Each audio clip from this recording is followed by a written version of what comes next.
Indonesia is known as the Emerald of the Equator, and Bali is known as the Island of Gods. On this island, that ASGO Asian Society Gynecologic Oncology will hold its annual meeting from 29 November to 1st December 2024. The event will be held at the Bali Nusa Dua Convention Center, a well-known venue for international events, with a capacity of 1,000 participants and modern infrastructure to host world-class meetings. Bali is easily accessible. Many international airlines fly to Bali. The ASGO Symposium will be divided into 4 rooms, while the workshop will be divided into 2 rooms, bit deck and venue. This is the ASGO to your local committee.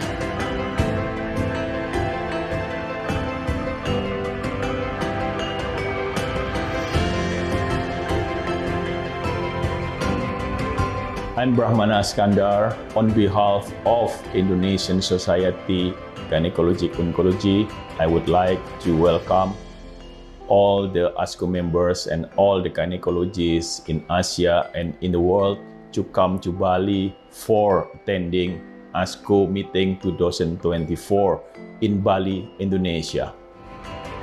We invite you for coming to Bali and joining ASGO 2024.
Assalamualaikum warahmatullahi wabarakatuh. Selamat sore dan selamat datang di ASOGI seri ke-133. Apa saja kutanya Himpunan Onkologi Ginekologi Indonesia. ASOGI merupakan webinar online series yang diselenggarakan oleh HOGI dan menjadi wadah diskusi seputar permasalahan dan kasus-kasus terkait onkologi ginekologi. Alhamdulillah senang sekali rasanya seperti hari Rabu sebelumnya saya Dr. Hoyrunisa yang akan menemani bincang sore kita tentunya bersama ASOGI. Dan tidak lupa serta tidak bosan-bosan saya mengucapkan terima kasih untuk rekan sejawat dokter, SPOG, ginekolog onkologis, serta para guru besar yang sudah berkenan meluangkan waktunya untuk senantiasa secara konsisten mengikuti seri ASOGI dari minggu ke minggunya. Dan selama 1 jam ke depan tentunya kita akan berdiskusi dengan para narasumber yang sudah pakar di bidangnya. Dan sore hari ini sudah hadir 2 orang narasumber dan moderator yang akan berbagi update ilmunya dengan kita. Izinkan saya menyapa terlebih dahulu narasumber kita yang pertama yaitu Dr. Andi Kurniadi, spesialis obstetrik ginekologi subspesialis onkologi MKes. Beliau ini merupakan konsultan onkologi ginekologi dari Fakultas Kedokteran Universitas Padjadjaran di RSUP Dr. Hasan Sadikin Bandung. Selamat sore Dr. Andi. Selamat sore Dr. Nisa. Assalamualaikum warahmatullahi wabarakatuh. Waalaikumsalam. Terima kasih Dr. Andi. Narasumber kita yang kedua yaitu Dr. Heni Maitri Andri Rahmasari Putri, MSc, spesialis obstetrik ginekologi subspesialis onkologi. Beliau merupakan konsultan onkologi ginekologi di RSPAD Gatot Subroto, Jakarta. Selamat sore Dr. Heni. Selamat sore. Assalamualaikum warahmatullahi wabarakatuh. Terima kasih. Oke, terima kasih Dr. Heni. Dan yang akan memandu jalannya diskusi kita sore hari ini adalah Dr. Sunyoto, spesialis obstetrik ginekologi subspesialis onkologi. Beliau ini merupakan konsultan onkologi ginekologi dari Fakultas Kedokteran Universitas Airlangga di RSUD Dr. Sutomo, Surabaya. Assalamualaikum Dr. Sunyoto. Waalaikumsalam warahmatullahi wabarakatuh, Dr. Nisa dan teman-teman yang lain. Terima kasih sudah berkenan hadir ya Dr. Sunyoto. Baik, jangan lupa untuk mengakses Asogi dari akun Pelataran Sehatnya karena nanti harus join Zoom, kemudian nanti akan tercatat secara otomatis, tidak perlu lagi mengisi link absensi. Dan nanti mohon bersabar karena verifikasi dari Pelataran Sehat akan dilaksanakan 1 hari setelah pelaksanaan Zoom dari Asogi. Untuk pembelajaran bisa diselesaikan sampai hari Jumat tanggal 9 Agustus 2024. Kepada seluruh peserta Asogi, seperti biasa, bisa berinteraksi secara langsung dengan menekan tombol raise hand terlebih dahulu apabila ingin bertanya kepada narasumber, atau bisa menuliskan pertanyaannya di fitur Q&A yang sudah kami sediakan. Dan mengawali bulan Agustus ini kita akan membahas bagaimana tata laksana mola hidati dosa. Namun sebelum kita memulai diskusi kita sore hari ini, saya akan mengundang Wakil Sekjen Nogi untuk memberikan sambutan dan membuka acara. Kepada Dr. Haryadi Yuseran, spesialis obstetrik ginekologi, spesialis onkologi, kami persilahkan. Terima kasih, Dr. Nisa. Assalamualaikum warahmatullahi wabarakatuh. Waalaikumsalam warahmatullahi wabarakatuh. Ya, selamat sore, Dr. Sunyoto. Sehat, Dok? Selamat sore. Alhamdulillah. Dan sehat selalu ya, Dok. Selamat Ya, sore, amin. Dr. Andi Kurniadi, SPOG, spesialis onkologi dari Rumah Sakit Hasan Sadikin. Dr. Heni Metrea Andri, MSc SPOG, subspesialis onkologi dari RSPAD. Hari ini pertama-tama saya mengucapkan permohonan maaf dari Ketua Hoki. Kebetulan beliau tidak bisa membuka acara hari ini, jadi saya mewakili beliau, di mana hari ini akan dibicarakan khususan tentang tata laksana mola hidati dosa. Kita mungkin tahu bahwa mola hidati dosa ini cukup banyak kasus yang kita dapatkan, dan terutama kepada teman-teman sejawat yang biasanya di daerah, khususnya yang mungkin bagaimana sih tata laksana yang harus dilakukan. Apa yang update sekarang ini, saya kira dari dua narasumber ini akan bisa berdiskusi kepada kita bersama, yang bisa bergabung hari ini dalam acara Ashogi yang ke-133 ini. Sehingga ini bisa menjadi wacana penambahan ilmu kita, mungkin tata laksana yang bagaimana sesuai dengan sarana dan prasarana yang kita punya, dan update terbaru bagaimana manajemen yang akan dilakukan. Saya kira mungkin saya hanya membuka, mungkin waktunya hanya 1 jam. Mudah-mudahan acara ini bermanfaat untuk kita semua, sehingga kita bisa berbagi dan bisa membantu pasien-pasien kita untuk memberikan pelayanan yang terbaik kepada mereka. Saya kira itu saja yang mungkin pembukaan saya hari ini. Saya ucapkan selamat berdiskusi, semua yang apa yang kita dapatkan ini mudah-mudahan mendapatkan ridho dari Allah Subhanahu wa Ta'ala. Saya kira cukup sekian. Terima kasih dari saya. Wassalamualaikum warahmatullahi wabarakatuh. Waalaikumsalam warahmatullahi wabarakatuh. Baik, terima kasih banyak Dr. Haryadi yang sudah berkenan membuka acara sore hari ini. Baik, selanjutnya kami persilahkan kepada Dr. Sunyoto untuk langsung memandu jalannya pemaparan dan juga diskusi. Silakan Dr. Sunyoto. Baiklah, terima kasih Dr. Hairunisa. Assalamualaikum warahmatullahi wabarakatuh. Salam sehat, salam sejahtera, dan semangat selalu ya untuk semuanya. Saya ingin menyapa dulu, ini Dr. Brahmana tidak hadir ya, juga Bu Sekjen juga tidak ada. Diwakili oleh beliau Dr. Haryadi Yuseran. Hadir, Assalamualaikum. dokter, hadir. Oh, hadir. Bu Sekjen hadir, rajin dong, Bu Sekjen. Saya memantau. Atau dulu dokter Aduh, nggak Haryadi. lihat saya, dokter. Salam sehat ya, Dok. Menyapa para narasumber ya, Dr. Andi Kurniadi dan Dr. Heni Maitri. Maaf, Dr. Heni namanya panjang sekali, saya belum hafal ya. Nanti saya singkat Dr. Heni aja. Baiklah, para teman sejawat, audiensi peserta Ashogi sekalian, mungkin kita sudah beberapa kali juga membicarakan tentang mola ya, tidak ada bosan-bosannya, karena ilmu itu ya makin kita sering diskusikan, tentu makin ingat dan makin mantap gitu ya. Dan barangkali juga ada hal yang baru. Kalau 10 tahun, 20 tahun yang lalu, mungkin kita menemukan kasus-kasus mola itu ya kadang-kadang sangat besar ya, sampai kadang-kadang ada yang mendekati kehamilan eterm, Dan tentu saja dengan makin besarnya mola ini akan menimbulkan komplikasi atau penyakit yang lebih banyak. Nah, sekarang dengan adanya kemajuan teknologi, terutama dengan adanya USG, kita sudah jarang menemukan mola yang besar ya, karena di awal-awal, bahkan sebelum jadi mola, mungkin kita sudah memprediksi ini akan terjadi mola, sehingga kita bisa mendiagnosa lebih awal. Baiklah, jadi nanti ini kita akan berdiskusi tentang segala sesuatunya tentang tata laksana mola ini bersama para narasumber kita yang tentu sangat berkompeten dalam hal ini, Dr. Andi Kuryadi dan Dr. Henny Maitri. Baiklah, mempersingkat waktu saja ya. Jadi tadi sudah disanukan oleh host kita bahwa para peserta sekalian bisa melakukan pertanyaan. Jadi memulai aja menyiapkan pertanyaan ya. Baik, sebelum diharapkan kalau bisa secara langsung ya, dengan right hand gitu ya, dengan tatap muka. Tapi ya selama ini kok jarang yang right hand ya, kebanyakan melalui chat, nggak masalah ya.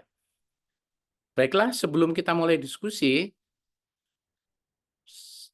kita mohon pada para narasumber untuk ya memberikan paparan sedikit tentang mola hidatiusa dan tata laksananya ini sebagai bahan diskusi kita nanti.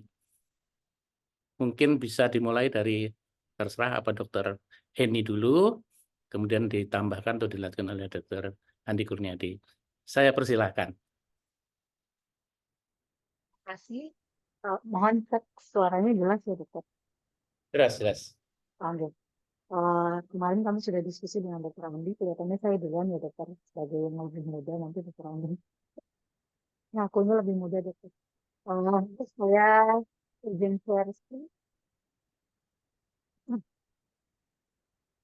Baik. Untuk topik kali ini kita akan berbicara tentang mola hidatidosa. Pertama-tama saya ingin menggarisbawahi dulu bahwa mola hidatidosa ini sebenarnya bagian dari gestational trophoblastic disease. Jadi gestational trophoblastic disease itu sebenarnya ada banyak macam, tetapi yang paling banyak itu adalah mola. Dan gestational GTD maupun GTN, gestational trophoblastic disease maupun gestational trophoblastic neoplasia itu kekhususannya itu karena dia berasal dari proliferasi plasenta trophoblast. Dan kita kenal HCG sebagai pemarkernya. Genesisnya aneh, sulit karena ini berasal dari fetal, bukan dari maternal. Sehingga akan berbeda dengan misalnya neoplasma yang lain yang sebenarnya dia menjadi neoplasma. Awalnya kan mungkin bisnis dulu Dokter, tapi kan kita ketahui bahwa GTD itu bisa menjadi neoplasia. Oke, kita lanjutkan. Ada GTD biasanya benign tetapi memiliki potensi malignan. Kemudian ada juga yang GTN dekat. Kalau yang GTN itu yang sering kita kenal seperti choriocarcinoma, PSTP, ITP, dan GTN ini bisa berasal dari berbagai macam non-flu, termasuk mola hidatidosa, terutama mola hidatidosa. Secara genetik, GTD ini berasal dari Filiformis, tetapi ada juga jenis-jenis yang lacking of Filiformis. Jadi GTD seperti yang saya sebutkan tadi sebenarnya banyak deh. Kemudian yang paling ngetop itu adalah mola hidatidosa. Dan mola itu ada dua, ada yang komplit dan ada parsial. Kemungkinan besar kita semua sudah mengerti. Mola hidatidosa yang komplit itu merupakan sporadik error dari fertilisasi.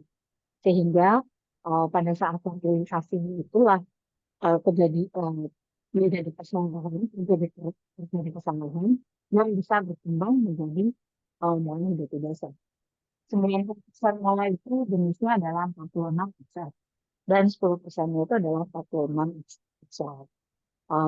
Di sini bisa dilihat, nanti ada gambarnya, bisa dilihat bahwa itu semuanya berasal dari paternal sebenarnya.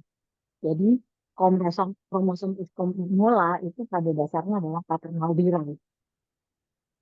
Mitokondrial derived dari sini. Lalu untuk parsial mola, bedanya dengan parsial mola itu diambil triploid. Jadi kalau diambil triploid berarti oosit-nya itu memiliki kromosom di dalamnya. Ya, memiliki beda dengan yang sebelumnya gitu. Jadi ada gambarannya. Di sini bisa dilihat kalau dari gambarannya yang di atas yang parsial mola itu kromosomnya berasal dari dua-duanya maternal dan maternal dan paternal.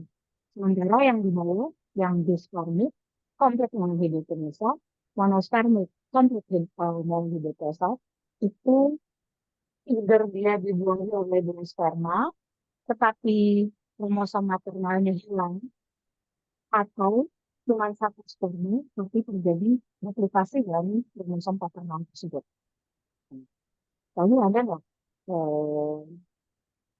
yang ternyata dia adalah dari bulan untuk yang komplit? Ada dok sebenarnya, semua jarang gitu.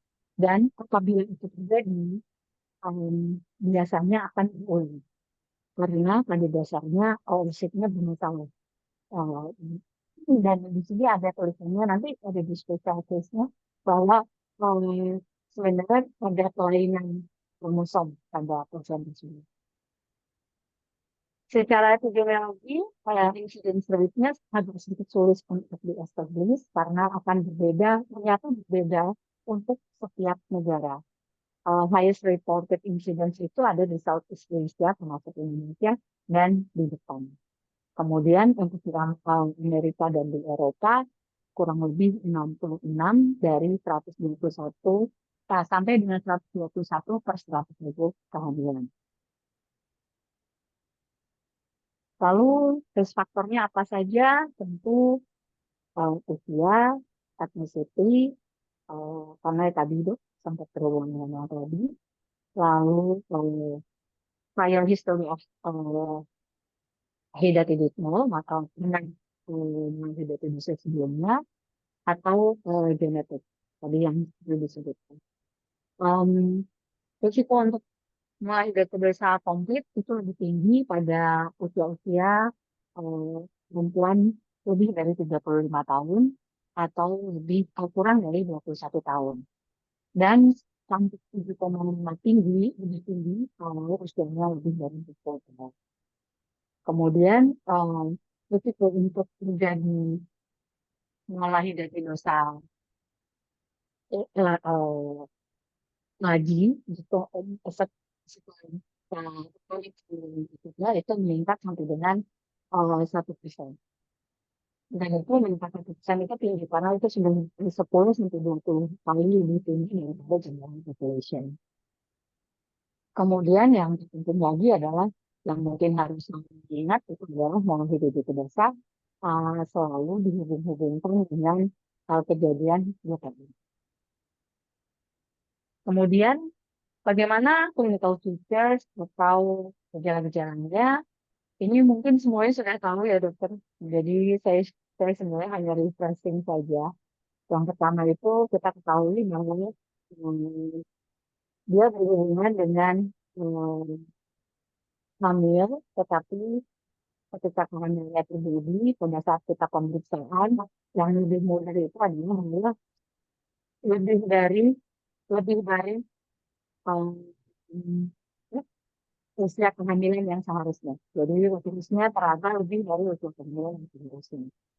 Lalu kemudian juga bisa ada pregnancy complication seperti pendarahan, atau discomfort, kemudian bisa juga terjadi hyperemesis berkedari.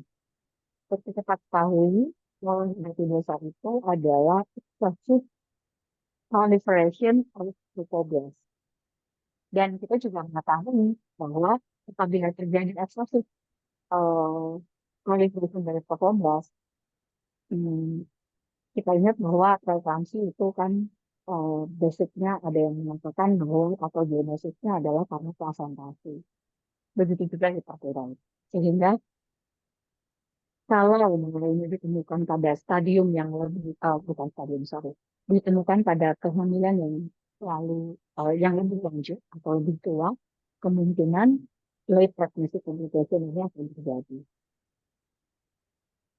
Lalu apalagi clinical features-nya, kita sudah tahu high HCG, terus kemudian pada pelvic ultrasound akan didapatkan untuk komplit mola, itu tidak ada embrio, tidak ada fetusnya, tidak ada amniotic fluid-nya, lalu istilahnya ada snowstorm atau Swiss cheese pattern yang ada di dalam uterus. Sebenarnya gambaran ini adalah hidrofili, jadi filiperolis yang memesan, yang faktor istilahnya seperti itu. Kemudian sebentar. Kemudian mungkin ada varian tekalotein. Jadi mungkin ada tekaloteinosis, ada konfliknya. Selanjutnya, kalau incomplete. Pada incomplete, pada dasarnya fetus terlihat, tetapi gambaran enlarged cystic spaces seperti Swiss cheese pattern tadi juga terlihat pada konservasinya. Dan biasanya tekaloteinnya tidak tinggi. Ini gambarannya, Dokter. Saya pilih gambar yang paling jelas saja, dan hampir semuanya kombinasinya gambarnya adalah seperti ini. Walaupun nanti bentuknya bisa macam-macam. Janinnya ada di mana, atau ini ada janinnya kebetulan, tapi cuma ada kantongnya saja. Tidak miniatur sedikit, tetapi tetap Swiss cheese pattern ini akan jelas terlihat. Lalu ini adalah workup diagnosisnya. Kita sudah mengetahui semuanya. Pemeriksaan kuantitatif saja itu memang dibutuhkan. Dan ini sejujurnya masih menjadi kendala sampai dengan sekarang. Karena tidak semua rumah sakit meng-cover untuk BPJS untuk masalah komplikatif HCG ini. Satu lagi, selain imaging pelvic ultrasound, chest radiographic itu dibutuhkan, atau X-ray itu dibutuhkan untuk pasien-pasien dengan mola. Selanjutnya, ada special condition yang tadi. Bisa saja mola itu terjadi multiple gestation, jadi bisa ada twin, tetapi tetap ada molanya, dan ada viable fetusnya, tetapi kasusnya jarang. Terus kemudian yang kedua, yang tadi familial recurrent pregnancy. Yang tadi sebenarnya kalau dia complete mole saja, itu biasanya dia seluruhnya akan berasal dari paternal. Tetapi terkadang ada yang misalnya ikut andil dalam complete mole tersebut. Biasanya yang maternal ikut andil inilah yang di parental molar istilahnya, itu biasanya typically familial. Dan biasanya berhubungan dengan kelainan pada kromosom 19p. Yang mutasi adalah NLRP7 pada region tersebut. Ini terapi, kemarin sudah janjian dengan dokter. Saya terapi akan sekilas saja, Dokter. Saya pendahuluan nanti terapinya akan lebih detail. Dokter akan lebih detail dengan dokter Andi. Terapinya tentu pertama pasti evakuasi. Evakuasinya ada choice of surgical procedure-nya, bisa lebih banyak pilihannya adalah surat, tapi tentu saja bisa hysterectomy. Kemudian ada post operatif monitoring, itu juga sangat penting. Kemudian ada kontrasepsi during monitoring. Dan yang terakhir adalah ada role profilatif yang terapi pada pasien dengan mola hidatidosa. Saya hanya menggarisbawahi untuk yang terakhir ini evidence-nya sangat sangat formal sehingga saya dalam kesempatan ini tidak akan membahas mungkin nanti berdua tentang yang pertama evakuasi tadi pilihannya bisa kurat atau hysterectomy. Kuratnya biasanya kita menggunakan kurat hysterectomy tentunya dan dilanjutkan dengan kurat bisa juga menggunakan oksitosin pada saat melakukan kurat hisap tersebut. Tetapi tidak pernah hanya menggunakan oksitosin atau hanya menggunakan misoprostol saja. Lalu ada beberapa hal yang harus diperhatikan, misalnya excessive trophoblastic proliferasi, enlargement uterusnya besar sekali, dengan hasil yang lebih dari 100.000, fecality lebih dari 6 cm, usia 40, itu harus kita lebih apa istilahnya itu tanda-tanda premalutan dokter. Jadi lebih diwaspadai. Atau ada myometrial invasion. Myometrial invasion itu akan tampak pada ultrasonografi. Kemudian ada post operative monitoring, pasti dengan monitor HCG. Ini tampak rumit ya dok, tapi pada dasarnya monitor HCG dilakukan setiap minggu. Lalu nanti kalau dilihat trennya dok. Kalau trennya meningkat lebih dari 10%, kita hati-hati. Karena mungkin itu adalah penelitian. Atau ada nggak dok, bagaimana misalnya dokter kita bisa nggak mencari, karena kan ya kami semua kan mahal ya kalau diperiksa 2 minggu sekali gitu nggak mungkin. Tapi yang jelas harus ada trennya dok, jadi nggak bisa cuma diperiksa 1 kali. Paling tidak kalau misalnya ada masalah, itu diperiksa 2 minggu, lalu 4 minggu, lalu nanti dilihat.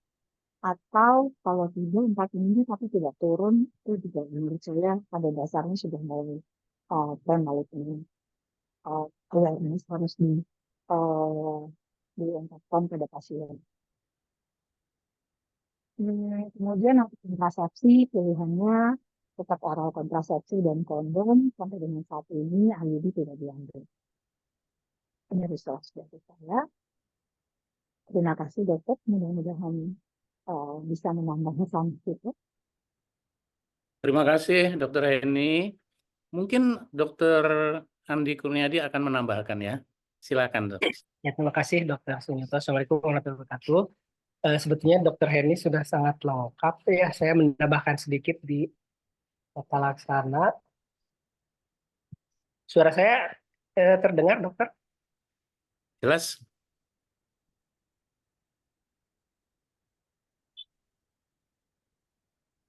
Sudah tampak di layar dok? Belum. Belum dok. Belum ya. Dokter Heni sudah itu? Sudah unshare belum? Belum. Saya nggak bisa share ini. Oh, saya ada mbak.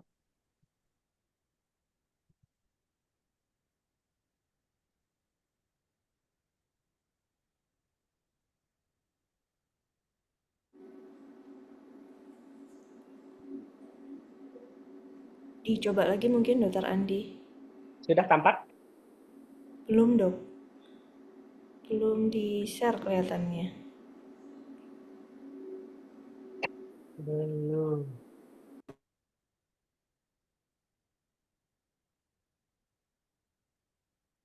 Saya bisa share kan kalau dokter mau? Boleh nggak di-sharekan dokter? Ya. Mohon maaf. Yang ini ya dokter. Oke, terima kasih Dokter Heni. Kalau dari Mungkin bisa di slideshow dok. Nah, sampun. ya, langsung aja mungkin Dokter Heni ke tata laksana ya. Terus ini tadi sudah sama yang disampaikan oleh Dokter Heni, ini juga sama. Nah, gejala juga sama. Selanjutnya, ini sama gambaran USG dan hasil PA-nya. Kemudian, nah ini di terapi tadi sudah disampaikan oleh Dokter Heni. Memang terapi utamanya adalah evakuasi. Hanya evakuasi ini kita harus memperhatikan beberapa hal. Apabila masih memerlukan fungsi reproduksi, tentu saja kita lebih konservatif dengan vakum kuret. Ada kontroversi antara pemberian induksi oksitosin saat dan post vakum, antara RCOG dengan NCCN. Ya, kalau di RCOG itu sebaiknya dihindari pemberian oksitosin karena untuk mencegah penyebaran. Tetapi kalau perdarahan banyak saat dilakukan vakum kuret atau pasca tindakan, nah di situ RCOG memperbolehkan. Tetapi kalau di Vigo yang terbaru itu boleh diberikan. Ya, pada saat kita mulai melakukan vakum, nah di situ mulai dilakukan pemberian. Ya, jadi memang ada sedikit perbedaan antara RCOG dengan Vigo. Ya, kemudian kalau misalnya tidak lagi memerlukan fungsi reproduksi, kemudian tadi ada high risk mola, nah itu pilihan histerektomi mungkin lebih baik. Ya, jadi ada dua evakuasinya, itu dengan kuret, vakum kuret, atau dengan histerektomi. Nah, selanjutnya, punten dokter ini. Nah ini, kalau histerektomi itu anak sudah cukup, usia lebih dari 40 tahun. Walaupun misalnya histerektomi ini kita lakukan, follow up tadi yang dokter Heni sampaikan itu tetap saja kita lakukan. Apabila ada penyimpangan dari kadar beta HCG, ya tetap kita mesti lakukan kemoterapi juga. Ya, jadi walaupun kita sudah melakukan histerektomi, tidak menggugurkan kewajiban untuk follow up pasca kuret. Next. Kemudian, nah ini yang dari RCOG, bahwa kuret, vakum kuret ini adalah metode pilihan pada evakuasi. Kemudian di sini dianjurkan untuk menggunakan ultrasonografi sebagai panduan. Selain untuk meminimalkan kemungkinan risiko perforasi, juga kita bisa memastikan kita melakukan kuretasenya dengan baik, dengan lengkap. Next, selanjutnya. Nah ini infus oksitosin, kalau di RCOG ini tidak disarankan penggunaan infus oksitosin sebelum sampai selesai pengangkatan, tidak disarankan kecuali ini di bawahnya ada. Kalau terjadi perdarahan yang signifikan, baru itu kita pertimbangkan dengan risiko tadi penyebaran jaringan ke vena, biasanya jaringan mola. Next, selanjutnya. Kita lanjut, ini kurva untuk follow up. Selanjutnya lagi. Karena sebetulnya follow up ini nanti akan ada presentasinya tersendiri setelah yang ini.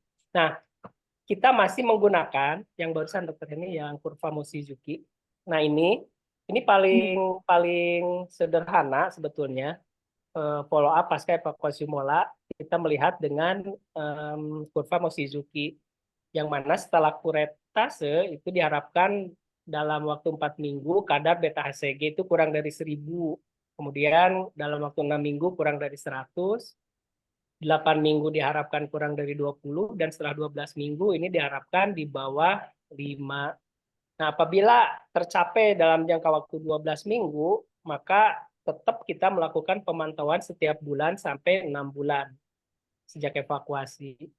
Nah, kemudian apabila terjadi peningkatan kadar beta HCG pada pemantauan tersebut, maka dapat dicurigai suatu TTG. Hanya saja, kalau misalnya modal dasarnya beta HCG-nya terlalu tinggi, target di bawah ini agak sulit tercapai memang dengan Mochizuki.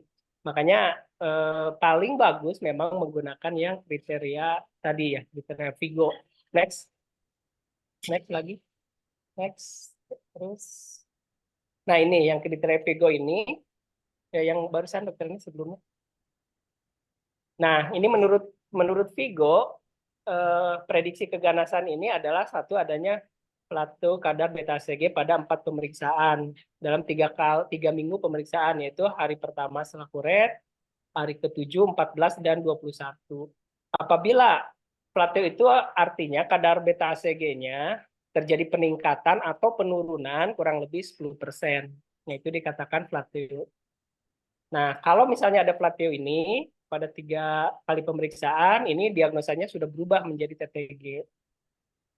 Yang kedua, dalam 3 kali pemeriksaan menunjukkan kenaikan. Nah, kalau misalnya naik terus, minimal 10% juga sama. Ini dikatakan dia sudah berubah jadi TTG. Atau terjadinya peningkatan atau kadar di atas normal, kadar beta-HCG dalam 6 bulan atau lebih. Jadi ketika kurva Mochizuki tadi, misalnya 8 minggu dia masih 1000, kan kalau berdasarkan kurva Mochizuki itu udah TTG. Tetapi kalau misalnya terjadi penurunan terus kadar beta-HCG-nya, nah kita sebetulnya bisa menunggu sampai 6 bulan pasca evakuasi. Apabila setelah 6 bulan pasca evakuasi belum kembali normal beta-HCG-nya, nah itu baru kita diagnosa pasien ini dengan TTG. Jadi memang sudah saya sampaikan tadi, kalau Mochizuki itu tergantung kadar beta-HCG awal. Kalau misalnya kita mengikut ke situ memang agak kasar. Tapi kalau berdasarkan Vigo ini, nah ini akan lebih apa namanya ya, lebih objektif gitu. Kalau saya lebih senang memakai yang Vigo ini. Hanya memang tadi disampaikan dokter Henny agak mahal. Masalah ini kan 3 kali itu dalam sebulan 4 kali diperiksa, itu harganya kurang lebih 1 juta, 4 juta untuk follow up. Nah, kemudian yang terakhir, kalau misalnya hasil kuretnya itu koriokarsinoma, nah itu juga sudah masuk ganas atau GTN ya, disini neoplasia. Nah, mungkin itu yang bisa saya.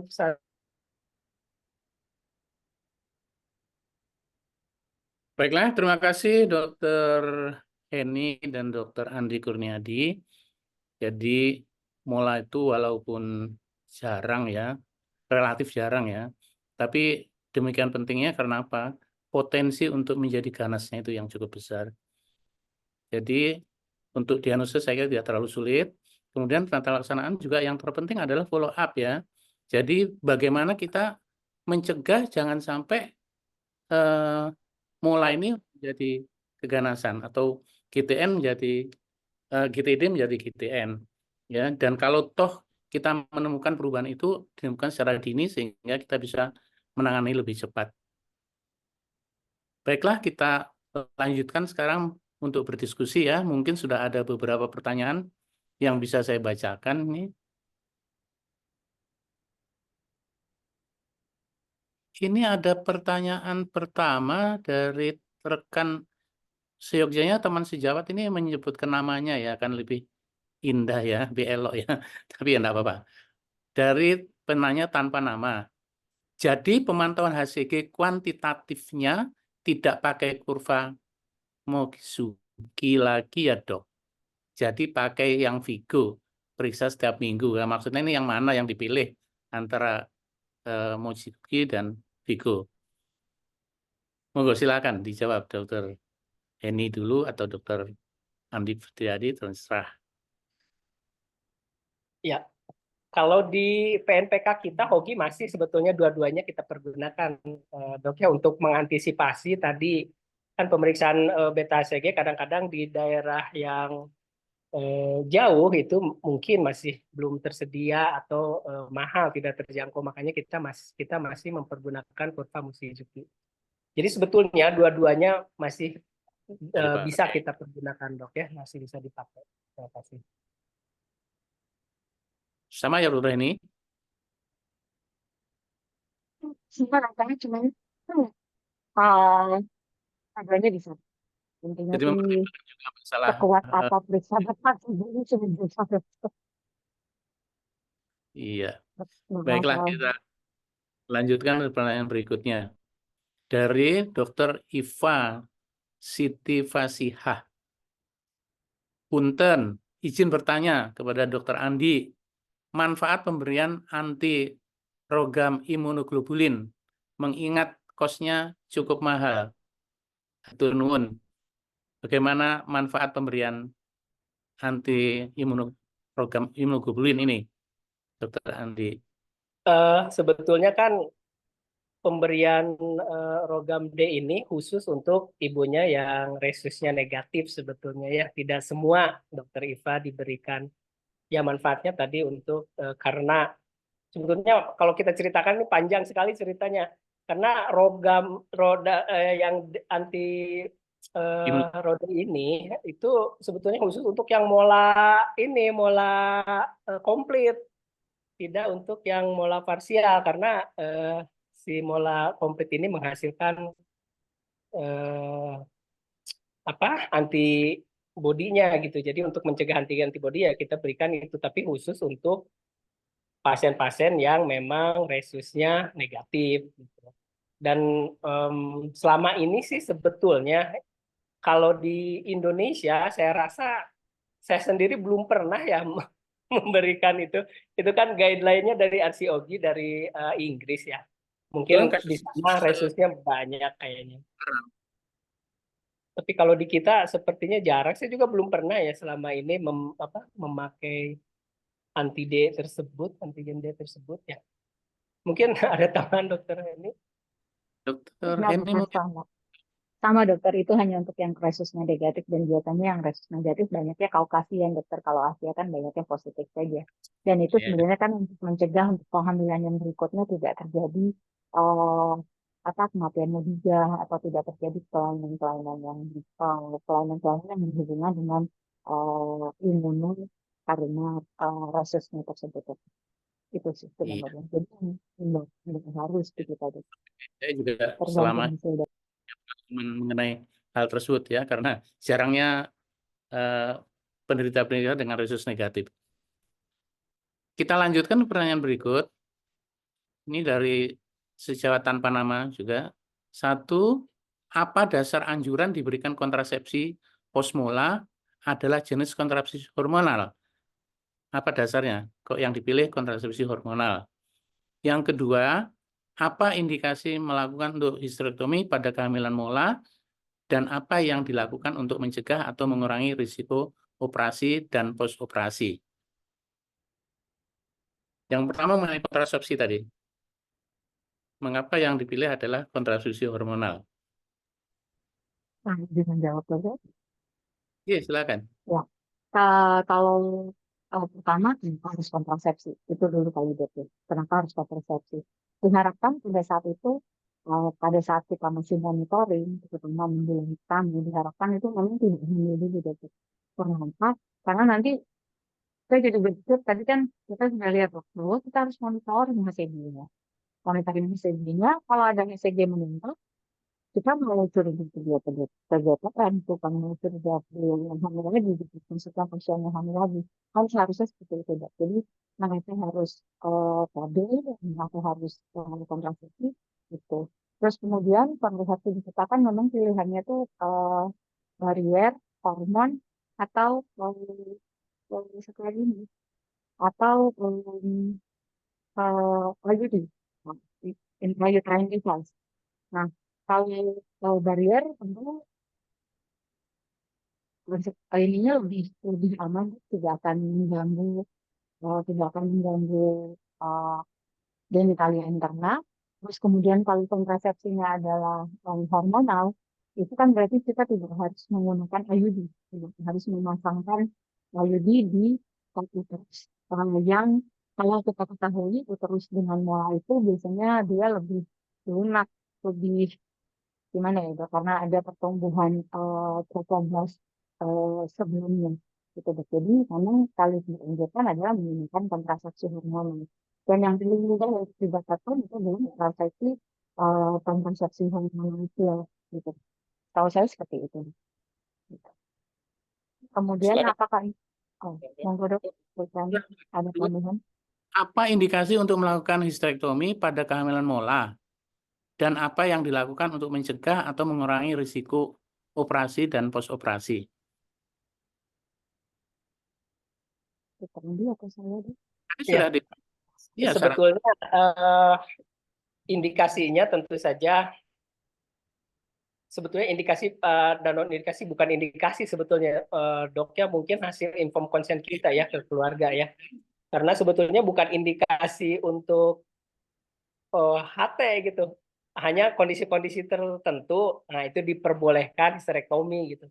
Jadi tidak ada indikasi khusus untuk kita melakukan histerektomi pada mola ataupun TTG. Nah, adapun anjurannya kapan sih boleh kita melakukan? Ya tadi satu, mola risiko tinggi. Mola risiko tinggi itu usia di atas 40, kemudian kadar beta HCG lebih dari 100.000, besarnya uterus lebih dari 20 minggu kehamilan, ada kristalutein yang apa namanya lebih dari 6 cm, serta sudah tidak apa namanya tidak memerlukan lagi fungsi uterus, tentu saja fungsi reproduksi. Nah, itu diperbolehkan untuk dilakukan histerektomi. Kalau indikasi sebetulnya yang paling indikasi kita melakukan histerektomi kalau perdarahan hebat mungkin ya, yang tidak bisa kita lakukan tata laksana konservatif, yaitu mungkin indikasi untuk dilakukan histerektomi. Mungkin itu Dokter Sunyoto kalau histerektomi. Pada dasarnya ada indikasi histerektomi. Indikasinya sebenarnya adalah evakuasi, dokter. Evakuasi by any means. Artinya by any means itu bisa apa saja. Pilihan pertama kita pasti penyintasan hisap ya. Dan ini sekarang tadi dokter ini kalau sebaiknya kita ultrasonografi karena itu tadi. Makanya kenapa nggak pakai IUD juga? Karena berdasarkan CDC, IUD itu bisa meningkatkan infeksi, meningkatkan perforasi, makanya kenapa nggak pakai IUD. Jadi indikasi untuk histerektomi itu lebih ke apa yang kita temukan pada saat itu. Misalnya tadi dokter Andi bilang perdarahan naik, kan nggak mungkin kita harus menurut pada saat darah naik seperti itu. Atau ada pertimbangan lain yang tadi high risk mulai. Iya. Baiklah, kita lanjut ya. Mas, cukup banyak nih pertanyaan ini. Jadi walaupun sudah berkali-kali kita melakukan diskusi pertemuan, masih tetap menarik ya topik ini ya. Pertanyaan dari sahabat tanpa nama, jika uterusnya jauh lebih besar dari usia kehamilan, apakah kuret tetap dilakukan sekali atau boleh 2 kali? Nah, ini mengenai kuret apakah 1 kali atau 2 kali dan seterusnya. Jika RCUD tidak menyarankan penggunaan oksitosin pada saat kuret, apakah ada pilihan lain untuk uterotoniknya? 2 pertanyaan tuh, silakan. Ya. Dokter. Saya dulu ya, saya coba jawab. Yang pertama tadi uterus lebih besar dari usia kehamilan. Ya tadi memang itu kan salah satu diagnostik mola itu kan memang salah satunya itu. Misalnya rahim tidak sesuai dengan kehamilan. Nah, tetap kalau misalnya pasien tidak memiliki kriteria yang tadi, yang high risk mola atau tidak masih memerlukan fungsi rahim, kita tetap melakukannya evakuasi dengan vakum kuret. Tentu saja dengan tadi guiding USG akan lebih baik. Nah, kemudian yang kuret 2 kali memang di RCOG pun itu tidak dianjurkan, begitu pula di Vigo ya, untuk 2 kali kuret itu tidak dianjurkan. Dulu memang pernah ada 2 kali kuret. Tapi kalau sekarang tidak dianjurkan. Makanya kenapa bagusnya memang selama evakuasi itu kita memakai guiding USG karena mungkin jarang sekali yang melakukan kuret dengan guiding USG, tapi mudah-mudahan banyak yang melakukan. Jadi Ini itu supaya mengurangi. Berubah ya mengenai besarnya uterus. Mungkin yang dimaksud bukan lebih besar dari usia kehamilan, tapi sebesar usia kehamilan tertentu. Apakah ada batasannya? Misalkan 20 minggu, 28 minggu, apa sama saja cara evakuasinya? Ya, sama saja dok. Secara evakuasinya hanya mungkin yang lebih dari 20 minggu itu risiko perdarahannya itu akan lebih tinggi. Jadi kita kalau di RCOG itu dikatakan mulai sebesar 16 minggu kita harus sudah sedia darah dan sebagainya itu. Karena dianggapnya akan berbahaya. Apalagi kalau lebih dari 16 minggu tentu saja kita harus mempersiapkan kemungkinan untuk terjadinya perdarahan, bahkan mungkin baiknya ya sambil mengontak tim OK mungkin, karena apabila perdarahannya tidak bisa dihentikan ya kita mesti naik ke OK, mesti histerektomi ya untuk persiapan antisipasi komplikasi pasca tindakan kuretase. Kalau besarnya tetap saja kita coba dok, kita lakukan evakuasi dengan vakum kuret. Kalau di sana mungkin nggak pernah ada mola yang lebih besar dari 20 minggu ya. Itu mana? Itu dia masalahnya. Itu Nah, dia. Saya lebih besar kayak gitu sehingga yang lalu itu banyak ya, mulai yang iya, sampai 28 iya. minggu, 32 minggu Betul, ya. betul. Maksudnya tuh sebenarnya mungkin itu. Makanya mereka seperti dokter Andi bilang pakai jahit 19 minggu kehamilan. 19 minggu kehamilan sudah bisa dipastikan, tapi kehamilannya kelihatannya pasti 70 minggu atau 24 minggu. Nah, gitu kan. Karena kan dia pasti lebih besar gitu. Tapi kalau misalkan di bulan 16 minggu, misalkan lebih dari 10 atau 12 minggu, dengan sebuah masuk, mungkin ya bahkan mungkin nggak harus guiding, nggak harus guiding plus gitu. Tapi kalau di Indonesia mulai gitu-gitu itu dia nanti sampai harus guiding itu. Kemudian pertanyaan yang belum terjawab, ini penggunaan oksitosin pada kuret ya. Jadi memang apa yang dikhawatirkan dengan penggunaan oksitosin itu adalah pertama tadi disebutkan oleh Dr. Andi Kurniadi penyebaran ya. Yang kedua adalah emboli ya yang mungkin lupa disebutkan tadi ya. Nah, ini sekarang apabila kita memerlukan utrotonik tetapi kita tidak memakai oksitosin, apa ada alternatif lainnya atau pilihan lain? Pada prinsipnya oksitosin itu maksudnya di RCOG itu uterotonik dok, sama saja ya untuk Nah, ini. maksudnya kalau Hanya boleh memakai oksitosin, apa ada alternatif obat lain yang diperkenankan? Atau sama saja? eh, Ya, sama sama saja. saja kalau kita kasih metergin juga bikin kontraksi, menekan itu terjadi emboli juga sama apa namanya penyebaran ke vena sebetulnya ke vena ini. Nah, hanya memang di RCOG itu ada disebutkan pemberian prostaglandin untuk persiapan sebelum kita kuret itu hanya untuk melunakkan sebetulnya melunakkan septik sehingga pada saat melakukan dilatasi kuretase kita akan lebih mudah. Nah, itu ada di situ. Hanya kalau uterotonik semacam oksitosin atau mungkin metil ergometrin, nah itu yang tidak tidak disarankan kecuali perdarahan memang sangat banyak. Hanya memang kalau di Vigo, dok, di Vigo itu boleh gitu. Hanya mulainya itu pada saat kita melakukan vakum suction udah dimulai, nah baru di drip gitu. Ya, tapi memang evidence-nya ada. Tapi kalau kita dulu itu ya, asalkan osteomotor itu sudah terbuka dan kita sudah mulai mengeluarkan mola ya, itu kita boleh membantu dengan ultratonik. Akan mempercepat sekali. Ya, Boleh tapi saya tambahkan gitu. terbuka wah jangan. Yang dikatakan Boleh adalah saya tambahkan dokter. Kalau saya memang pengertiannya agak sedikit berbeda. Kalau menurut saya, mungkin yang di Pfizer itu, yang di RCOG itu maksudnya adalah dilatasi dari serviks ya. iya, Kan jadi biasanya mulai itu kan serviksnya belum dilatasi. ya, Sehingga apa yang bisa kita kerjakan untuk dilatasi. Nah, biasanya kalau anjurannya yang saya baca di Oxford, dilatasi yang memakai osmotis, itu boleh dikerjakan kalau nuli parah. Tetapi sebenarnya kalau nuli parah, tidak perlu. Terus yang kedua, kalau dilatasinya menggunakan misoprostol, oksitosin, itu tidak dianjurkan, dokter. Itu iya. tidak dilanjutkan, tidak. Bukan sebenarnya jangan, tidak perlu. Gitu. Tapi kalau kita sudah mulai menguat, kita sudah mulai suction kurang, gitu, menurut saya ya oksitosin juga itu. Kalau hanya itu kontraksi. Gitu. Satu lagi, memang ada kekhawatiran. Nah, itu kan kita lebih, selalu nih kalau di admin, saya ingin lagi mungkin sharing lah. Karena pengalaman saya tentang neoplasma di di ginekologi itu pertama adalah solid tumor.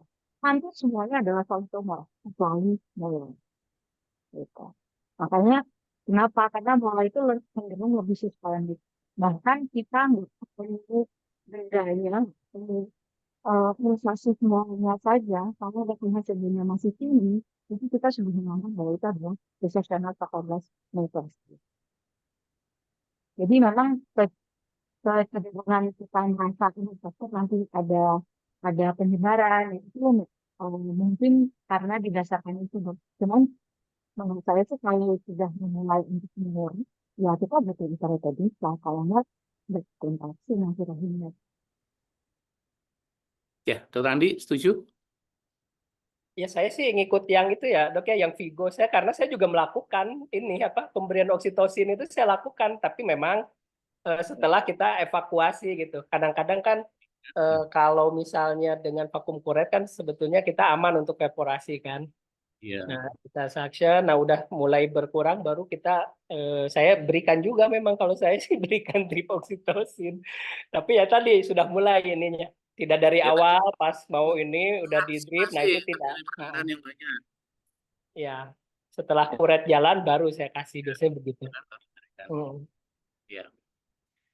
Pertanyaan selanjutnya ya, Dr. Andi sama Dr. Henny. Dari Dr. Zuhri dari Tuban. Mohon penjelasan faktor risiko terjadinya koriokarsinoma pada kasus postpartum yang normal nih.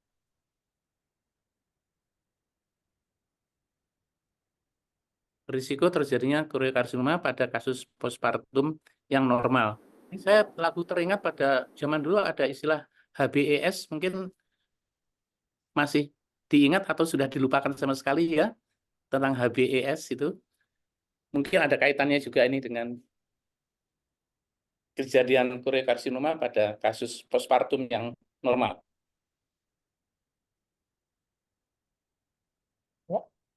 Dokter, Ya. Ini epidemiologinya mengatakan bahwa koriokarsinoma setelah full term pregnancy, yaitu setelah lahiran normal itu kasusnya 1 ke 50.000 per gitu. Jadi kasusnya sebenarnya kecil, Bu. Dan bahkan dari seluruh koriokarsinoma dia hanya sekitar 2% sekitar 6%. Jadi kasusnya sebenarnya kecil, dokter, tapi bukan berarti kita tidak menemui, tidak menemukan kasus seperti itu. Ada gitu, ini kecil kasus. Lebih banyaknya adalah kalau koriokarsinoma ya memang pada dasarnya ketika kita evakuasi begitu di PA langsung keluar koriokarsinoma. Ya, ya. Ada lagi untuk tambahan. Kalau dari hasil itu sih, kalau hasil dari ditambah dengan kehamilan, angka insidensinya seperti itu. Dr. Andi mungkin punya pengalaman mengenai koriokarsinoma atau PTG ya, yang dari pada itu ya. Ada dok beberapa, memang ada dari kehamilan prematur, ada yang dari KET itu pernah juga ada. Ya kalau patofisiologinya ya sama saja seperti yang dari mola juga. Jadi ada perubahan sel trofoblast yang berubah menjadi suatu keganasan. Karena kan kita tahu hamil sendiri kan ada plasenta, ada trofoblast, ada sinsipnya trofoblast juga. Jadi dari situ kalau patofisiologinya sih mirip-mirip. Hanya memang sangat jarang sekali yang dari kehamilan itu. Makanya di skor Vigo dia nilainya kalau dari kehamilan itu kan 4 ya itunya ya. Jadi tinggi sekali tuh karena sangat jarang. Sedangkan kalau dari mola kan 0, itu menandakan bahwa memang kurang bagus sebetulnya kalau yang sumber antecedent pregnancy-nya yang dari selain dari mola. Ya dok. Kalau pengalaman ya ada memang dok beberapa. Nah hanya itu kan agak sulit juga kita membuktikannya. Apakah betul gitu dari kehamilan normal sebelumnya atau ada abortus yang memang tidak terdeteksi. Kadang-kadang begitu. Kadang-kadang orang telat mens 2 minggu, mungkin dia sudah hamil gitu, terus memang ada mola atau apa gitu. Tapi tiba-tiba mens lagi gitu, perdarahan lagi, dianggapnya memang oh gangguan saja, padahal mungkin hamil. Nah itu hal-hal seperti itu yang memang agak mengaburkan. Ini betul nggak sih dari kehamilan sebelumnya yang spontan atau memang periode tertentu dia ada telat haid, ada abortus yang tidak terdeteksi gitu. Ya memang agak-agak ini, agak-agak mesti ini anamnesisnya betul-betul mesti teliti. Ya, mungkin itu. Ini pertanyaan yang menarik ini, kita lanjutkan ya. Walaupun waktunya sudah sempit, kita tambah dikit. Izin bertanya dok, pada kasus partial mul dengan janin yang viable, kapan waktu terbaik dilakukan terminasi dan evakuasi? partial mole sudah ditemukan pada kasus yang kehamilannya janinnya sudah viable. Kapan sebaiknya dilakukan terminasi dan evakuasi terhadap molanya? Izin menjawab, Dokter. Ya, silakan. Monggo, Dr. Heni dulu.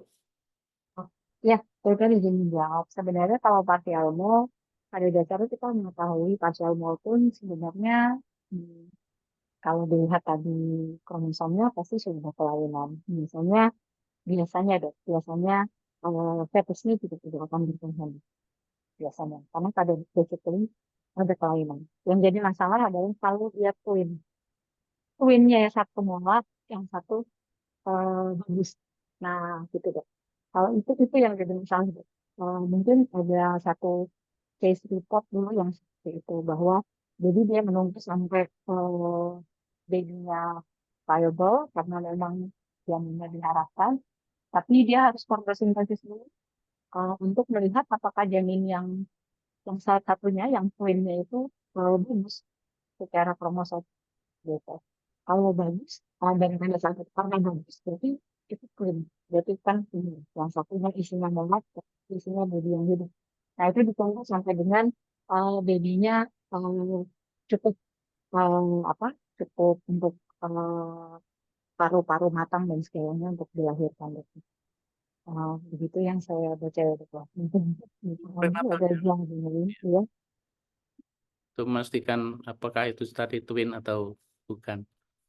Ya, satu lagi tambahan betul yang Dokter Heni sampaikan bahwa ketika kita partial mole, nah itu kita harus pastikan dulu apakah itu betul partial mole atau tadi twin, atau ada satu lagi memang ada gangguan di tropoblasnya tetapi bukan masuk ke mola tersebut. Nah, kalau hanya gangguan di tropoblas, nah itu seperti hamil biasa saja, Dok, tidak ada masalah.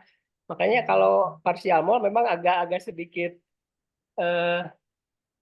beda dengan yang komplit gitu. Jadi kita harus pastikan. Kalau betul-betul partial mole tentu saja bayinya tidak akan berkembang dengan baik. Tetapi kalau tadi gemeli yang satu mola yang satu baik, ya itu mungkin masih ada kesempatan baik, apalagi kalau yang hanya terjadi kelainan di tropoblasnya saja, tetapi dia bukan mola gitu. Nah itu akan dan memang ada pemeriksaan untuk membedakannya dok. Itu yang saya dapatkan seperti itu. Baiklah, pertanyaan terakhir ya. Ini teknis pemeriksaan beta HCG cukup mahal. Kalau dibuat lebih hemat tapi aman, bagaimana tekniknya? Bagus ini pertanyaannya. Yang paling simpel tadi dok dengan Mochizuki. Nah, Mochizuki itu kan kita harapkan minggu ke-12 atau 8-nya kan udah 20 ya dok ya, 20 minggu ke-12 itu sudah di bawah 5. Jadi kalau di daerah rural yang agak sulit itu kita bisa melakukan dengan pemeriksaan test pack biasa. Karena test pack itu rata-rata kadar beta HCG-nya tuh mulainya itu 25 sampai kadang-kadang beda atasnya apakah sampai 1000, 5000 atau 10.000. Nah, jadi kalau di test pack 12 minggu pasca evakuasi negatif, nah kita berpikir ada dua kemungkinan nih. Satu dia sudah regresi, satu lagi hook effect. Nah, cuman kalau hook effect harusnya ada dari klinis itu ada menunjukkan tadi yang dokter sampaikan HBS itu harusnya ada tuh kalau hook effect kan dok. Jadi ada perdarahan, kemudian ada pembesaran uterus gitu, pelunakan uterus. Nah, tetapi kalau memang itu dia sudah regresi, semuanya akan normal dan akan kembali menstruasi seperti biasa. Nah, mungkin itu dari saya dok kalau untuk mengurangi biaya. Mungkin dokter Heni ada pengalaman, silakan. Ya, dokter, kalau saya lebih, saya sama dengan dokter Andi, tapi dokter Andi udah jawab ya, kita periksa setelah 12 minggu, kalau menggunakan pakai test dulu ya dokter. Kalau misalkan pakai test yang negatif, dilihat ke ultrasonografi, mesti oke enggak gitu. Bagus lah, gitu dok. 12 minggu itu kan mungkin kan besok udah memang harusnya kan naiknya juga udah balik gitu. Nah kalau udah seperti itu, nah makanya kenapa tadi harus pakai tidak sekolah mengatakan kalau nggak itu memilah-milah bukan ini bahwa misalnya memang ada baru kalau hamil lagi gitu. Mungkin yang saya ingin tambahkan adalah kalau bisa ini juga berlaku tidak hanya untuk mola, Dok. Karena yang suka lewat justru itu. Kalau kita dapat pasien mola, kita eh, langsung radarnya langsung, oh ya harus hati-hati, strateginya harus ini, pelan-pelan sih. Tapi kalau yang nggak mau, misalnya habis, terutama habis abortus gitu Dok. Kadang-kadang, iya dok saya habis abortus, terus baiknya baik dulu. Habis abortus kan harusnya itu ya dok balik baiknya. Jadi nggak balik baiknya. Jadi dia nggak balik haid, lama 2-3 bulan dia nggak haid, ketika diperiksa BPH gitu, BPH-nya tinggi. Padahal dia bukan molas sebelumnya, tapi pengambilan. Jadi biasanya mungkin lebih mudahnya adalah kalau abortus juga sama kita juga tetap harus tidak cuma hanya setelah mau gitu. Saya titik sebentar karena itu yang sering tahu ya. Baiklah, sebetulnya masih banyak sekali pertanyaan ya. Tapi mohon maaf pada audiens ya yang belum terjawab karena kita keterbatasan waktu, ini sudah lewat 5 menit dari jadwal. Ya mungkin nanti bisa mengajukan pertanyaan langsung kepada panitia, mungkin akan diberikan jawaban secara langsung. Jadi kita kembali tadi ke mulai dari dosa. Ini menjadi penting karena potensi untuk menjadi ganas itu yang besar sekali. Tadi untuk diagnosis saya kira tidak banyak kesulitan, tapi untuk tata laksana yang terpenting adalah setelah evakuasi adalah follow up-nya ya, jadi pengawasan setelahnya. Jadi jangan sampai nanti berlarut-larut tanpa kita ketahui penderitanya loss of control, tahu-tahu datang lagi sudah dengan PTG keganasan. Jadi maksud daripada follow up itu adalah mencegah jangan sampai terjadi keganasan, atau toh kalau terjadi keganasan awal-awal atau dini-dini kita sudah bisa mendeteksinya. Ya, kemudian mengenai tata laksana tadi bagaimana melakukan evakuasi juga sudah dijelaskan dan sudah kita bicarakan bersama. Semoga semua yang kita diskusikan pada betul-betul memberikan manfaat dan menjadi pegangan untuk kita semua. Dan sekali lagi mohon maaf bila ada pertanyaan belum yang terjawab atau ada kekurangan-kekurangan yang lain. Saya kira saya cukupkan sekian. Terima kasih Dr. narasumber Dr. Heni dan Dr. Andi. Maaf ya, sudah tua ini kadang-kadang mengingat yang recent memory itu agak-agak sulit. Ya, baiklah kita akhiri pertemuan kita di sore hari ini. Saya kembalikan kepada Dr. Isa dengan ucapan terima kasih. Wassalamualaikum warahmatullahi wabarakatuh. Salam sehat. Waalaikumsalam warahmatullahi wabarakatuh. Baik, terima kasih banyak dan apresiasi untuk para narasumber dan juga moderator kita sore hari ini. Terima kasih Dr. Sunyoto, Dr. Andi, terima kasih Dr. Heni juga terima kasih, luar biasa ya, seru sekali. Banyak sekali pertanyaan yang masuk, cuman sayang sekali karena memang waktunya terbatas, tidak semua pertanyaan bisa terjawab. Baik, untuk akses pelataran sehat jangan lupa dibuka setelah 1 hari setelah pelaksanaan Zoom. Jadi mohon bersabar menunggu verifikasinya secara berkala dan setelah diverifikasi mohon segera melakukan pembelajaran sampai batas hari Jumat tanggal 9 Agustus 2024. Baik, rasanya sudah lengkap sekali penjelasan tentang mola hidati dosa tadi oleh para narasumber dan moderator kita. Sedikit mungkin yang bisa saya simpulkan di sini bahwa pada prinsipnya tata laksana mola hidati dosa adalah evakuasi baik dengan kurat hisap maupun histerektomi. Yang paling penting juga adalah bagaimana memonitor ketat beta HCG pasca evakuasi, karena itu nanti akan kita bisa melihat progresivitasnya menjadi GTN atau tidak. Dan hal yang perlu diwaspadai ketika kita melakukan evakuasi adalah resiko perdarahan, kemudian perforasi, dan emboli molar. Baik, semoga apa yang kita diskusikan sore hari ini memberikan banyak manfaat dan tidak terasa memang waktu sudah lewat ya, 1 jam lebih kita berdiskusi. Saya tidak bosan-bosan menginfokan kembali bahwa tanggal 28 November sampai 1 Desember Hogi akan menjadi tuan rumah ASGO Meeting 2024 di mana akan diselenggarakan di Nusa Dua Bali. Akan ada 7 workshop dan juga simposium internasional dan registrasi serta abstract submission masih dibuka. Info lengkap bisa diakses melalui www.asgo2024bali.org Dan early bird ini sudah diperpanjang sampai 15 September.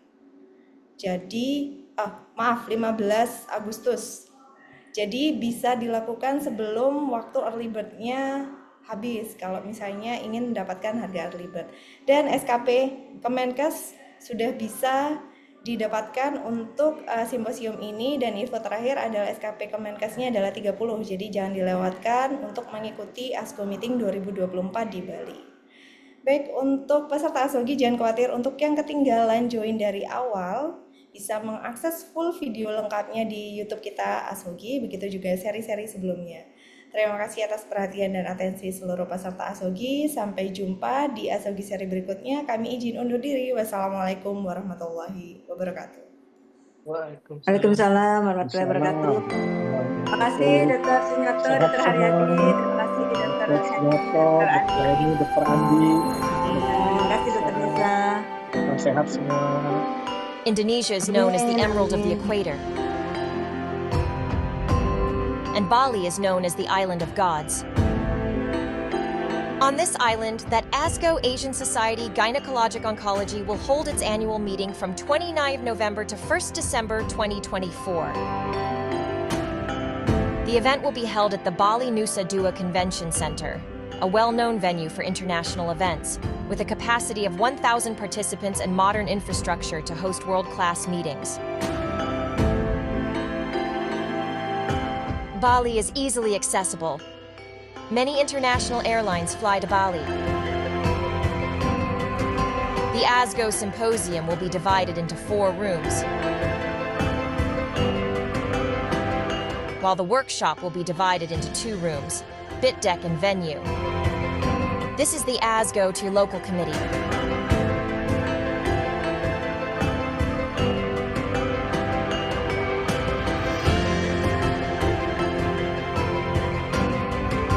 I'm Brahmana Iskandar. On behalf of Indonesian Society Gynecologic Oncology, I would like to welcome all the ASCO members and all the gynecologists in Asia and in the world to come to Bali for attending ASCO Meeting 2024 in Bali, Indonesia.